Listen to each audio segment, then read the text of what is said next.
Fala galerinha, sejam muito bem-vindos a mais um roteiro de aula.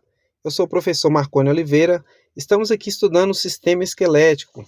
Hoje nós vamos ver sobre a classificação das costelas.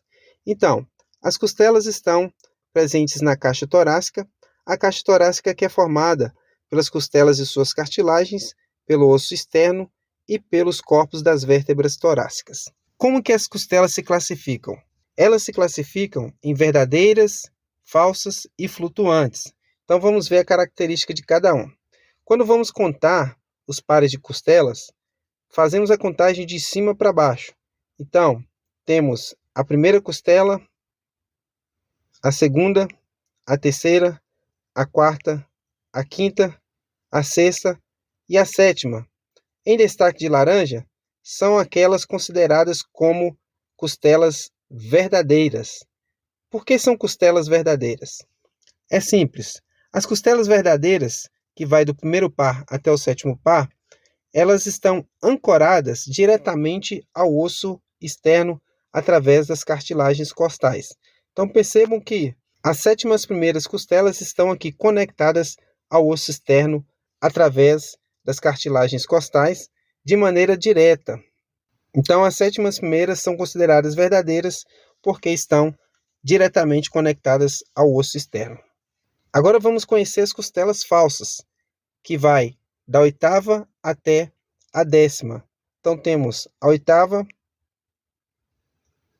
a nona e o décimo par.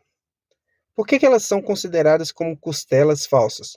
Porque elas não estão conectadas ao osso externo de maneira direta. Percebam que a cartilagem da oitava costela está se conectando à cartilagem da sétima. E assim por diante. A nona da mesma forma e a décima da mesma forma. Então a característica da costela falsa é porque ela não se conecta ao osso externo de maneira direta. Passando aqui para as costelas flutuantes, que são as duas últimas, temos aqui a 11ª e a 12ª costela, que são consideradas costelas flutuantes. Percebam que elas não se ancoram ao osso externo, por isso são consideradas como costelas flutuantes. A 11ª e a 12ª, suas extremidades anteriores não se fixam ao osso externo, mas elas têm importante função na ancoragem de músculos. Recapitulando, pessoal, a primeira até a sétima costela são consideradas costelas verdadeiras, porque elas se conectam diretamente ao osso externo. A oitava até a décima são consideradas costelas falsas, porque não estão conectadas ao osso externo diretamente.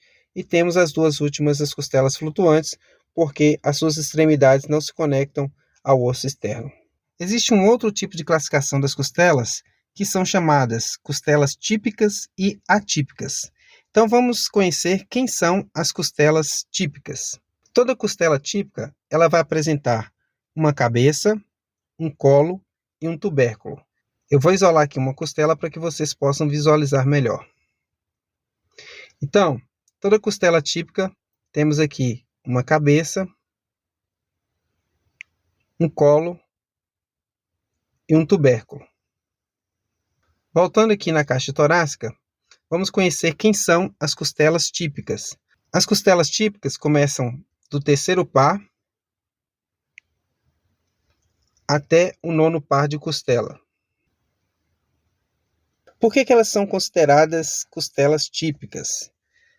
Pois elas apresentam a cabeça, o colo e o tubérculo, mas elas estão ancoradas no corpo de duas vértebras. Então vamos observar aqui mais de perto. Então aqui a terceira costela, ela está ancorada aqui no corpo de duas vértebras, em duas hemifóveas, tá? Que é metade de uma fóvea. Essa é a característica principal das costelas típicas, a ancoragem no corpo de duas vértebras. Vamos conhecer agora quem são as costelas atípicas. Então, são aquelas que sobraram. A primeira costela, a segunda, a décima, a 11ª e a 12ª. Vamos ver a característica de cada uma delas.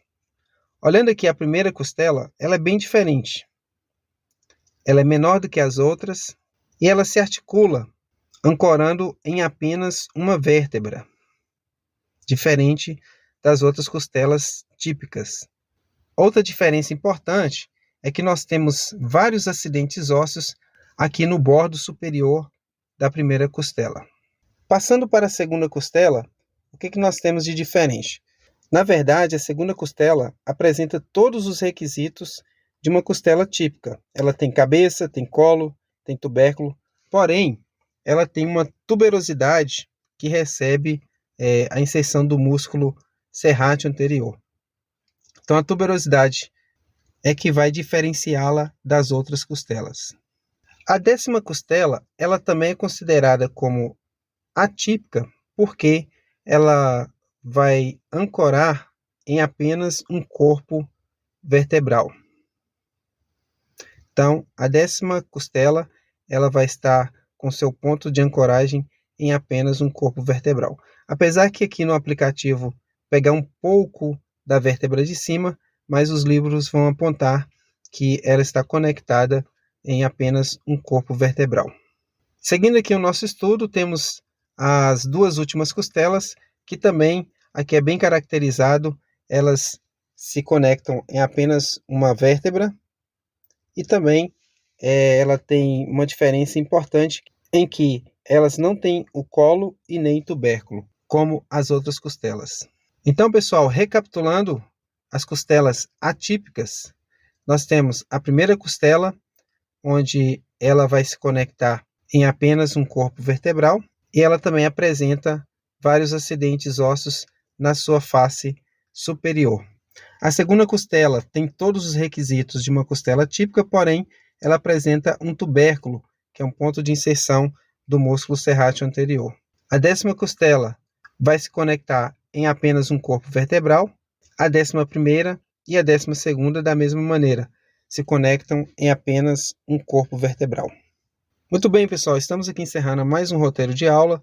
Se você gostou dessa aula, não se esqueça de deixar o seu like, compartilhe esse vídeo com seus amigos e até uma próxima aula.